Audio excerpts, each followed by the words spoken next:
Hey everyone, it's July 23rd, and that means that if today's your birthday, you share with serial killer Myra Hindley, one of the Moors murderers, who is generally regarded as the evilest woman in all of Britain after participating in the rape and murder of 5 children. And that is her right up there.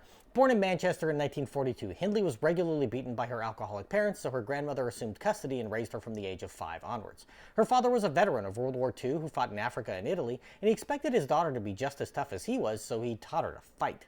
When a boy at school scratched her when she was 8, she ran home crying, and her father told her to go punch the boy or he would beat her with his belt.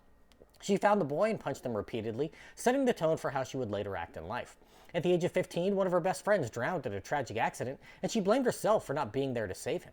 After attending his funeral at a Catholic church, Hindley converted, being fascinated by the rituals. In 1969, the then 19-year-old Hindley met Ian Brady, a boy with a criminal past, and the two began a love affair that would last through the rest of her free life. You can learn more about him in my video from January 2nd. Hindley was obsessed with her new love affair and would do anything for her beau. Brady told her that he wanted to commit the perfect murder and put together a plan for the two to rape and murder local children. They began to execute the plan in 1963 when they kidnapped, raped, and killed a 16-year-old girl, burying her in the Saddleworth moor. A moor, by the way, is an undeveloped hill or wetland that is commonly found in the UK. Hindley's role in the crime was to drive around in a van looking for a girl to offer a ride to, while Brady followed on a motorcycle, carrying out the attack when she pulled over. They killed their next victim a few months later, this time a 12-year-old boy. The authorities launched a huge search for the missing kids, and Hindley went back to the burial scene a week later to make sure it was still undisturbed.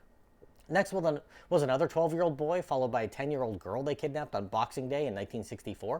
In 1965, Hindley's brother-in-law witnessed Brady killing a 17-year-old boy with an axe and turned the deadly duo in. He also revealed to the police that he had been told more bodies were buried in the moor, so they began a new search. Brady was convicted of 3 murders and Hindley 2, with both sent away for life, only ending a relationship when they were both finally incarcerated.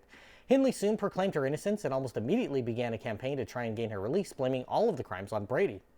But in 1987, she confessed to not just the 3 known murders, but 2 additional ones which had just been regarded as unsolved missing persons cases. She was denied parole at every opportunity and died in prison in 2002. In one of the last interviews she granted, Hindley is quoted as saying, "I ought to have been hanged. I deserved it. My crime was worse than Brady's because I enticed the children, and they would never even enter the car without my role. I have always regarded myself as worse than Brady."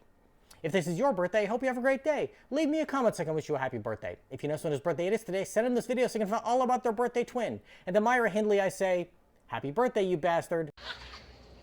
Who invaded Spain in the 8th century?